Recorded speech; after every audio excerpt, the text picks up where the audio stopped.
Solomon राजाले हैन, Solomon राजाले आदर सम्मान छुट्याए। त्यति बेलाको आदर सम्मान सुन चाँदी यस्तै चिजहरू हैन, आदर सम्मान छुट्याए। त्यो स्वर्गको लागि बीज।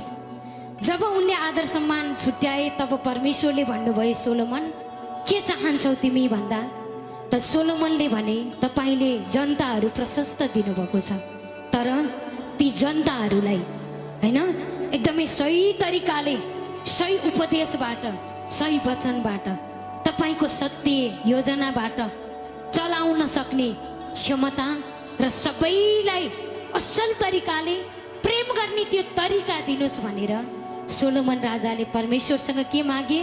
बुद्धि मागे, ज्ञान मागे। उनले ज्ञानको लागि आदम हब्बा चाहिँ कुनै पेड मतलब कुनै रुखमा, कुनै वस्तुमा, चिजमा खोज्नु भएन। त उहाँले कसमा माग्नुभयो त? बुद्धि चाहियो, परमेश्वरसँग माग्नुभयो। ज्ञान चाहियो, परमेश्वरसँग माग्नुभयो। बुद्धि अनि ज्ञान माग्नुभयो। तर परमेश्वरले के गर्नुभयो?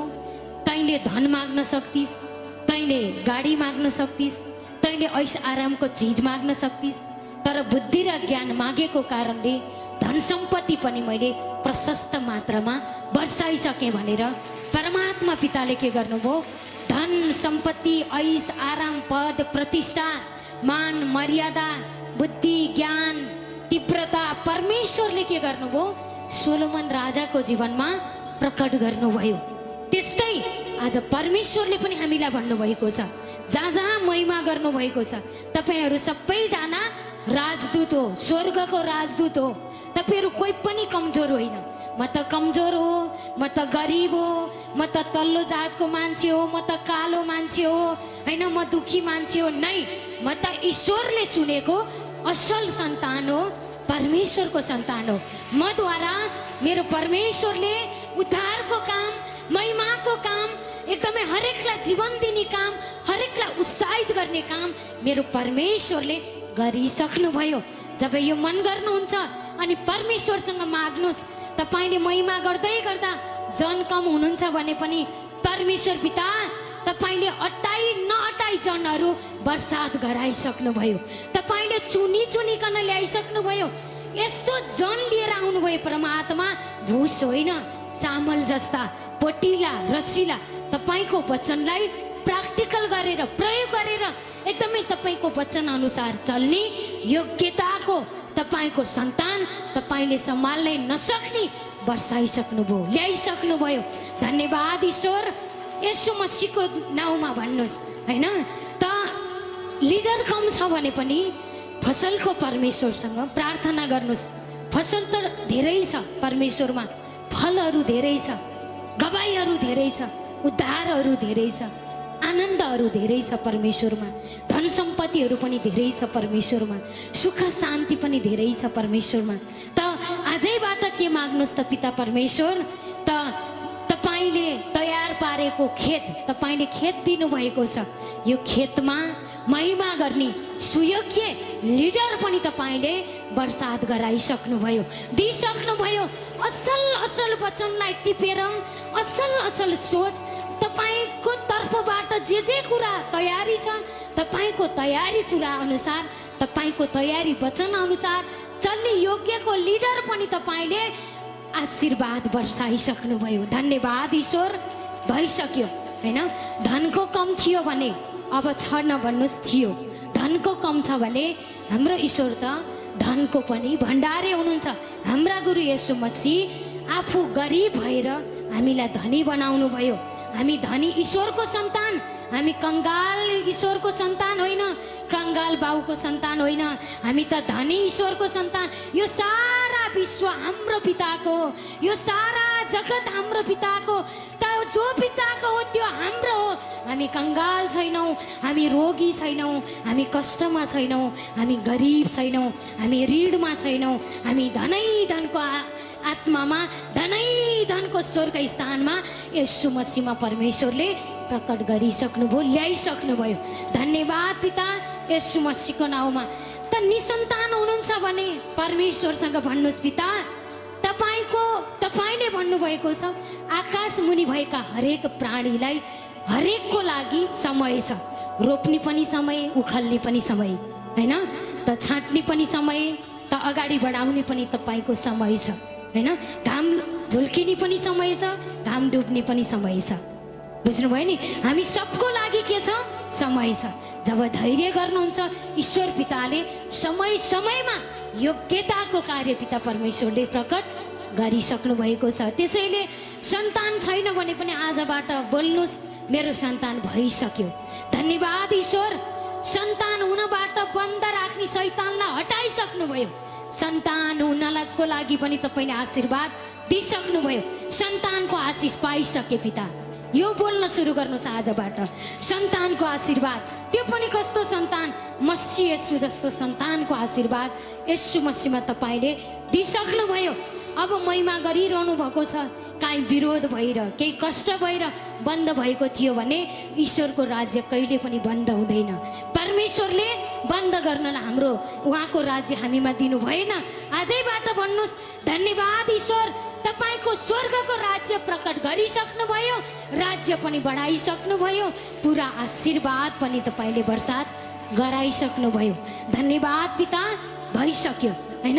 हाम्रो मुखबाट तपाईँ रोगले थलिएर बस्नु भएको छ भने पनि परमेश्वरलाई भन्नुहोस्, धन्यवाद ईश्वर। एउटा व्यक्ति थियो, जो व्यक्ति चाहिँ पक्षघात भएर, प्यारालाइसिस भएर पुरै खाटमा पसरिरहेको थियो। उसको शरीरबाट लगभग किरा निस्किने अवस्था भइसकेको थियो। हलचल गर्न नसकेर सुतेको सुतै, लत्रेको लत्रै थियो हैन।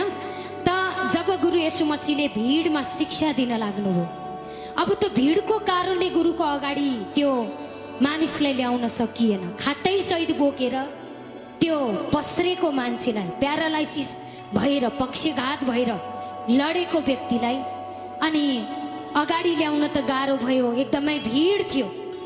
तब गुरुले के भन्नुभयो भन्दा, झिङ्गटी हटाऊ अनि माथिबाट खसाल्देऊ भन्नुभयो। झिङ्गटीको छाना थियो। झिङ्गटी हटाऊ भनेको डरलाई हटाऊ, चिन्तालाई हटाऊ, आफ्नो सोचलाई हटाऊ हैन, शङ्कालाई हटाऊ, गलत अङ्गीकारलाई हटाऊ, गलत मनलाई हटाऊ भनेर उहाँले के गर्नुभयो? वचन दिनुभयो। त झिङ्गटी हटाऊ भनेपछि गुरुले जे भन्नुभयो मानिहाल्नुभयो। झिङ्गटी हटाएर माथिबाट खसाल्दा त मर्दैन भनेर सोच्नु भएन। गुरुले भन्नुभएको छ झिङ्गटी हटाऊ, माथिबाट खसाल्देऊ भनेपछि गुरुले मुखबाट निस्केको वचन, ईश्वरको मुखबाट निस्केको वचनले मर्यो भने पनि जीवित रहन्छ, म खसालिदिन्छु भनेर के गर्नुभयो? उहाँको साथमा बोकेर ल्याउने व्यक्तिहरूले के गर्नुभयो? विश्वास गर्नुभयो। परमेश्वरको मुखबाट निस्केको वचनलाई विश्वास गर्नुभयो। उहाँले सोच्न लाग्नु भएन कस्तो खालको मान्छे रहेछ, माथिबाट तल खसालिदिँदा यसै त मरिगएको मान्छे छ, त्यही माथिबाट खसालिदिँदा हालत के होला, मर्यो भने के गर्ने, यो सोच्न सक्नुहुन्थ्यो नि, सोच्नु भएन। उहाँले के गर्नुभयो त भन्दा, गुरुको मुखबाट ईश्वरको वचन निस्किया छ, जे गर भन्नुभएको छ त्यो गर्यो भने फाइदामा रहन्छौँ। उहाँले के गर्नुभयो? यो वचनको महत्त्व बुझ्नुभयो। तत्पश्चात के गर्नुभयो? झिङ्गटी हटाउनु भयो, माथिबाट खाटै सहित त्यो मानिसलाई खसालिदिनु भयो। पहिला खाटले त्यो व्यक्तिलाई बोकेको थियो भने पछि जब ईश्वरको आत्माबाट गुरुले चङ्गाई दिनुभयो, त्यस पछाडि के भयो त? परमेश्वरको मुखबाट निस्केको वचनले खाटले बोकेर ल्याएको थियो भने पहिले, पछि के भयो त? खाट बोकेर जाऊ भनिदिनु भयो गुरुले। पछि के भयो त? खाटलाई बोकेर जाने योग्य परमेश्वर पिताले उति नै बेला गराउनु भयो। यो वचन भनेको जिउँदो वचन, यो कुनै कथा कहानी समय भुलाउनको लागि, मानिसलाई भुलाउनको लागि भनेका कुरा होइन। संसारको मनुष्यले त मान्छे भुलाएका छन्, त्यत्रा मान्छे राखेका छन्, त्यत्रा मान्छेलाई पेन्डुलम बनाए भन्नुहुन्छ। संसारको मन र संसारको स्तर, संसारको बुद्धिले यो आत्माको कुरालाई बुझ्न सक्नुहुन्न। तर हामी आत्मिक सन्तानले आत्माका कुरालाई बुझ्न सक्छौँ। परमेश्वरले हामीलाई पुरा आशीर्वाद के गर्नुभयो? वर्षाइसक्नुभयो। जब गुरु येशू मसीहले के भन्नुभयो त? अब खाटलाई बोकेर उठ भन्नुभयो, जुरुक्क उठ्यो। त्यो लत्रेको मान्छे, त्यो किरा परेको मान्छे, त्यो पसरेको मान्छे। जब वचन आयो, वचन आएपछि उद्धार पनि साथसाथै आयो कि आएन त? आयो नि, रियालिटीमा भयो कि भएन त? भयो नि, आज पनि परमेश्वरको मुखबाट यति धेरै वचन आयो, यो वचनको रियालिटी काम प्रकट भइसक्यो। धन्यवाद परमात्मा, भइसक्यो। जब उहाँले उठ खडा भई भन्नुभयो, पहिला लत्रेको थियो, उसको मन कमजोर थियो, उसको ज्यान बिग्रेपछि धन बिग्रिया थियो, मन बिग्रिया थियो, परिवार बिग्रिया थियो, सबै सम्बन्ध बिग्रिया थियो। तर जब गुरुको मुखबाट वचन आयो, त्यो वचनबाट उठ खडा भई, पहिला खाटले बोकेर ल्याएको थियो, अब तैले चाहिँ खाटलाई बोकेर जा भन्दा हिम्मत आयो उसलाई, विश्वास आयो उसलाई, उसले मन बढाइहाल्यो। तत्पश्चात के भयो त, खाटलाई बोकेर त्यही भिडको सामुन्ने हिँड्ने योग्य कसले बनाउनु भयो त? पिता परम ईश्वरले बनाउनु भयो। हामीलाई पनि परमेश्वरले आज हैन त उठ, हैन केही समस्यामा छ भने परमेश्वर भन्नुहुन्छ समस्यामै रुमाल लिएर नबस, उठ खडा भई। जसरी अयुबलाई परमेश्वरले भन्नुभयो नि, त उठ, तैँले कम्बर कस, त मर्द चाहिँ भएर अगाडि बढ, तेरो जीवनका आँधी बेहेरीहरू हटिसकेको छ। जब ईश्वरको आत्माबाट वचन आयो, अयुबले पकड्नु भयो, परमेश्वरले रियालिटीमा काम प्रकट गरिहाल्नुभयो। तपाईँको द्वारा पनि परमेश्वरले यस्ता सामर्थ्य काम, याभन्दा पनि ठुला काम, हाम्रा गुरुले के भन्नुभएको छ, जसले मलाई विश्वास गर्छ त्यसले मैले गरेको काम गर्छ, त्यति मात्र नै त्यहाँ भन्दा पनि ठुला ठुला काम गर्छ। परमेश्वरले गुरुको द्वारा, येशूको द्वारा भन्नुभएको छ। हाम्रा गुरु येशू मसीहले मरेको 4 दिनको लास लाजरस, हैन जम्मा 3 किलोमिटर टाढा हुनुहुन्थ्यो गुरु येशू मसीह। लाजरस मरेर गयो, बिरामी थियो, मरेर गयो। खबर पहिल्यै पठाएको, आलटाल गर्नुभयो। कारण के भन्दा त्यहाँ ठुलो गवाई हुनुपर्छ, सबको आँखा खुल्नुपर्छ। त्यहाँ जीवित भएर जीवित ईश्वरको जिउँदो वचनको कदर हुनुपर्छ। उहाँले के गर्नुभयो, बोलाउने बित्तिकै जानु भएन, आलटाल गर्नुभयो। खबर पहिले आएको थियो, बिरामी भइसकेको छ। तर गुरुले के गर्नुभयो त भन्दा परमेश्वरलाई सोध्नुभयो, मनमा ईश्वरले यति बेला जा भन्नुभयो। ईश्वरको गाइड अनुसार, ईश्वरको नियम अनुसार, ईश्वरको वचन अनुसार जानुभयो। जाँदाखेरि मरेको 4 दिन भइसकेको थियो। उहाँहरूको चलन खाल्डोमा पुर्ने थियो। खाल्डोमा पुरिसकेको लासलाई अनि माथिपट्टि ढुङ्गो राखेको थियो। त गुरु येशू मसीह त्यो ठाउँमा जानुभयो। गएपछि मार्था र मरियम, उसका दिदी, लाजरसको दिदीहरूले भने कि गुरु यति बेला त एकदम लास पनि गनाउन लागिसक्यो होला, तपाईँ हाम्रो साथमा हुनुहुन्थ्यो भने मेरो भाइ मर्ने थिएन भन्दा गुरुले भन्नुभयो, आदि र अन्त्य म हुँ। विश्वास गर्छौ भने अब पनि ईश्वरको महिमा यहीँ प्रकट हुन्छ। ईश्वरको लागि, विश्वास गर्नेहरूको लागि ईश्वरमा कुनै कुरा पनि असम्भव छैन। अझै पनि सम्भव छ भन्दाखेरि अनि लास्टको समयमा त होला नि, होइन अन्तिमको समयमा त होला नि भन्दा नै अहिले विश्वास गर्छौ भने अहिले तिमीले परमेश्वरको महिमा देख्नेछौ भनेपछि उनीहरूमा विश्वास आयो। जब जब वचन आयो तब तब विश्वास आयो। जब विश्वास आयो, विश्वासको काम कसको तर्फबाट आयो? परमेश्वरको तर्फबाट आयो। तत्पश्चात लाजरसलाई गुरु येशू मसीहले के गर्नुभयो भन्दा त जान्नुभयो, त्यही मरेकै लासकै मतलब सामुन्ने पुग्नुभयो। गाउँका भिड जम्मा भएका थिए निन्दा गर्नको लागि, गुरु येशूलाई एकदमै तिरस्कार गर्नको लागि। मरेको लासको सामुन्ने यो के गर्न आयो, अनेक खालका एकदमै बदनामहरू, लान्छनाहरू लगाइरहनु भएको थियो। तर गुरुले के गर्नुभयो, यताको कान बन्द गर्नुभयो, यताको कान खुल्ला गर्नुभयो, ईश्वरबाट अगाडि बढ्नुभयो। तत्पश्चात गुरुले ईश्वरलाई प्रार्थना गर्नुभयो, हे पिता, तपाईँले सधैँ मेरो बिन्ती पुकार सुन्नुहुन्छ, सुन्नुहोस् भन्नु भएन। गुरुले पनि मुखबाट अङ्गीकार के गर्नुभयो, हे पिता, तपाईँले मेरो प्रार्थना सधैँभरि सुनिसक्नुभयो। मैले यस कारणले प्रार्थना गरेको छु, मेरो पिता, यो भिडको अगाडि तपाईँले जीवित काम गरेर यिनीहरूको मृत्यु विश्वासलाई पनि, मृत्यु आत्मालाई पनि जीवित पार्नुपर्छ भनेर गुरुले के गर्नुभयो, ईश्वरतर्फ प्रार्थना गर्नुभयो, पुकार गर्नुभयो। पुकार गरिसकेपछि त्यस पछाडि गुरुलाई परमेश्वरले मनमा हालिदिनु भयो, त्यसलाई बोला। ईश्वरले कस तरिका आफै दिनुहुन्छ। ईश्वरले महिमा गर्नुहुन्छ नि, वचनको बुद्धि नै ईश्वरले दिनुहुन्छ। चङ्गाई गर्ने बुद्धि पनि ईश्वरले दिनुभएको छ। उद्धार गर्ने बुद्धि, चेतना, ज्ञान पनि ईश्वरले दिनुभएको छ। तपाईँ हामीले पाएका छौँ। हामी संसारको मनुष्यसँग नै जगत रच्ने ईश्वरसँग छौँ। त्यसकारण गुरुले के भन्नुभयो, लाजरस उठेर आइज भनेपछि के भयो त? लाजरस हात खुट्टा बाँधेकेमा झुरुक्क उठेर के गर्यो? गुरुको अगाडि खडा भयो हैन? त्यस्तै त परमेश्वरले, हाम्रा गुरुले के गर्नुभयो? लाजरसलाई बोलाउनु भयो। मरिसकेको लास, त मरिसकिस् कठै भन्नु भएन। जे अगाडि छ त्यो बोल्नु भएन, जे चाहिएको त्यो बोल्नुभयो। उठ, खडा भई मेरो सामुन्ने आइज भनेपछि ईश्वरको मुखबाट निस्केको जिउँदो वचनले जीवित पार्ने काम गर्छ।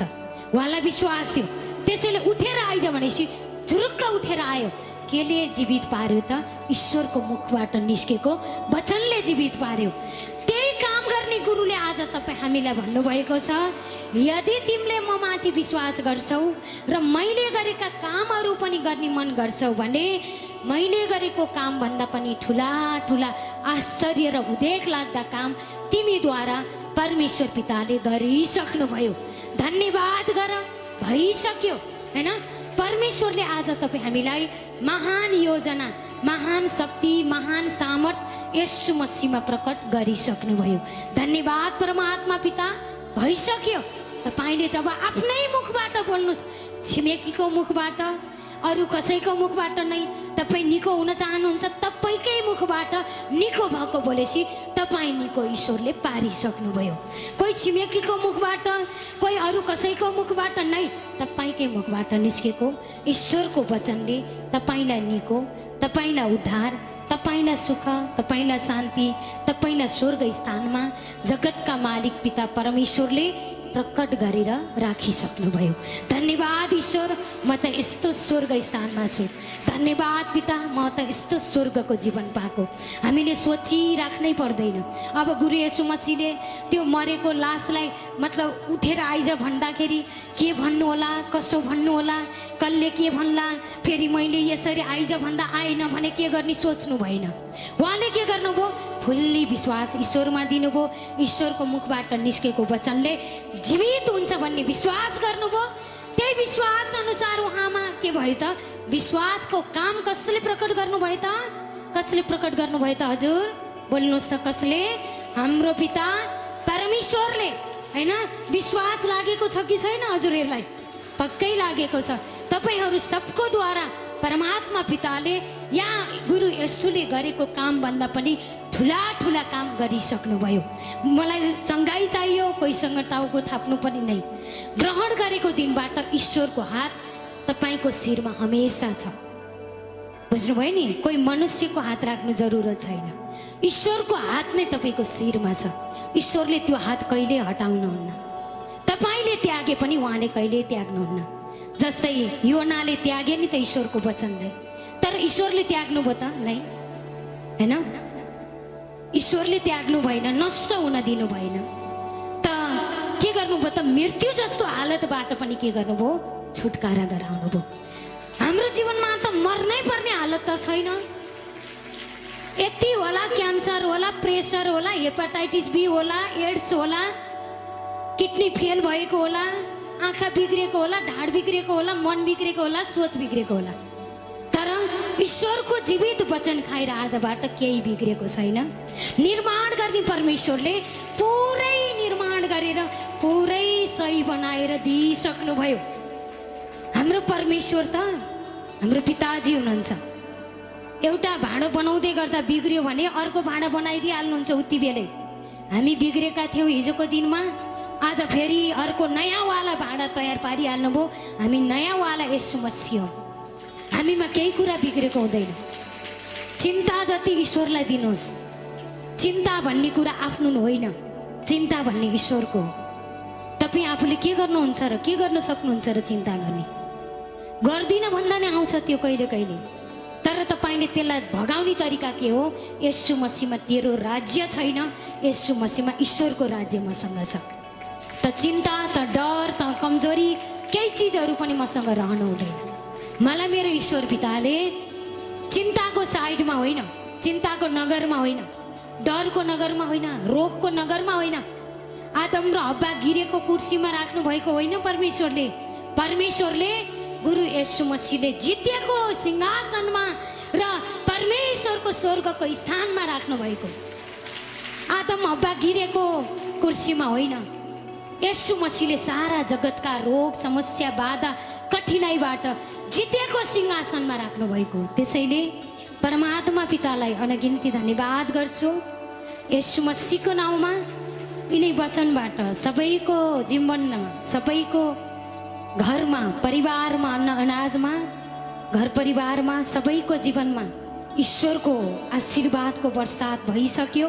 परमेश्वरले धेरै धेरै आनन्द, धेरै धेरै खुसी, धेरै धेरै आशीर्वाद अरू प्रकट गरिसक्नुभयो भन्दै यहाँहरू सबैबाट बिदा हुने अनुमति माग्छु र आजको यसै महिमा सञ्चालन गर्नुहुने यति उत्साहित महिमा सञ्चालन गर्नुभयो असाध्य आज्ञाकारी, असाध्य प्रखर व्यक्तित्व, परमेश्वरले चुनेको रोजेको व्यक्तित्व हाम्रो राजेन्द्र सर हजुर, हाम्रो तुलसा म्याम हजुर, परमेश्वरको आशीर्वाद अरू बढ्ता गरेर अरू उच्च जीवन भएको देखिरहन पाऊँ पिता। हजुरसँग यही प्रार्थना गर्दै हजुरबाट परमेश्वरको आत्मिक योजना यो समयको लागि यति नै। त यहाँहरू सम्पूर्णबाट जहाँ जसरी दुःखले आउनुभएको छ, काहीँ बाटो भत्केको छ, काहीँ के भत्केको छ, तर हाम्रो मन भत्केको छैन, हाम्रो मन भत्केको छैन होइन। त ईश्वर पिताले बाटो पनि सुधारिसक्नुभयो। कति दुःखले आउनुभएको छ तर जाँदा सुखले गइसक्नुभयो। सुख लिन आएको नि हामी होइन त, हामी सुख लिन आएको। त्यो सुख के हो? वचन।